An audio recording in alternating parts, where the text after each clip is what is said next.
Can I just say, Julia, that I'm someone who believes that everyone should be vaccinated, but I do believe that should be a personal choice. And there we have the dilemma, really. There are a lot of social care staff. We've had vacancies over at least a decade. With this current deadline of Thursday, we're going to lose a lot more staff that we desperately need. And that's why we're worried that we might not be able to deliver services. And that could affect how the health service works. So we're asking government to rethink, to delay the deadline until next year to match the NHS, so that we're both working on the same agenda. I think many people were quite surprised actually that there was the mandatory jabs for care home workers, but not for the NHS. And a lot of this is about, the NHS has much stronger unions than care workers who largely are not unionised. That's probably had a lot more to say about it.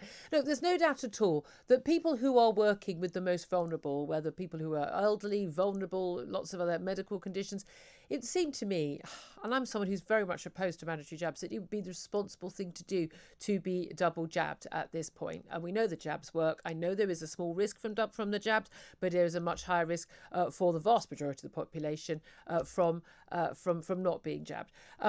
But the crucial thing here is these the government has to make decisions in the real world, and saying I want every single member of staff, everyone who looks after anyone in a care home or elsewhere, to be double jabbed is all very well if the solution is then that people then all make sure they're double jabbed and would have done so otherwise. But the reality is a lot of these people are saying no. They've either had COVID themselves, they've got various different reasons why they don't want to have the jab.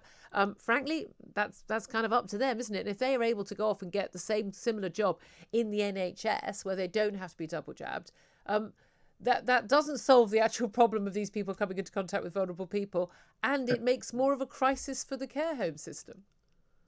That's why I think it's ill thought out. And I'm just appealing. It doesn't have to be called a U-turn or anything like that. I just the government to actually have a proper think about it, a longer think, and actually say it doesn't make sense. Let's match it with the NHS.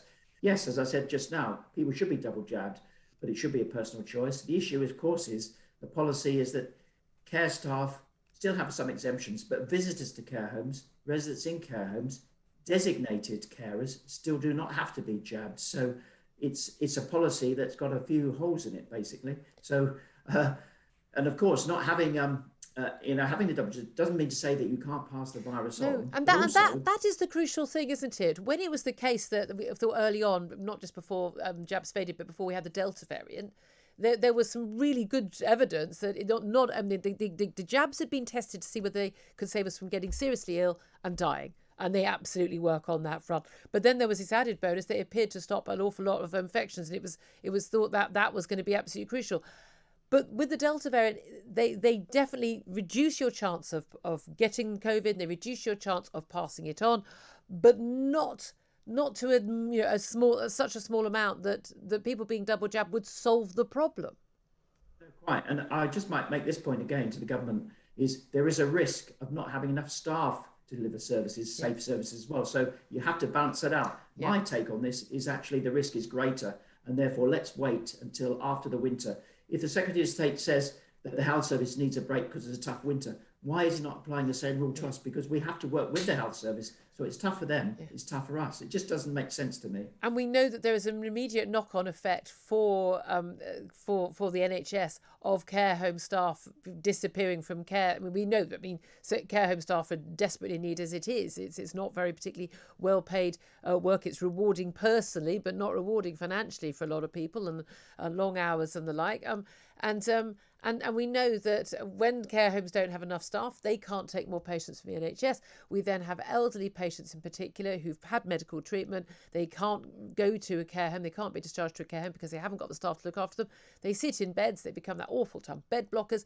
And then the NHS starts running out of beds. Now, we know the reason in the spring and May of 2020 why we did see the virus seeded in our care homes was because of that rush to discharge as many elderly patients as possible into care homes without even waiting to see whether they had COVID or not. And that was an absolute disaster. But it was deemed to be necessary to free up those beds. We're going to have exactly the same issue this year, aren't we? Yes, we don't seem to have learnt anything. And I suggest to government again, we could mitigate the risk by those who don't want to be vaccinated having a higher grade face mask, perhaps. Yeah. Let's get through this tough winter together. There are some solutions. It is 5 to midnight, but there's still time for the government to have a rethink. Do you think they will? Well, they have changed their mind on many things in the past. I'm just hoping and praying they do. It's sensible. No one's going to say, another U-turn. It's common sense. Let's work together. Let's help the public and the government and the health service at the same time.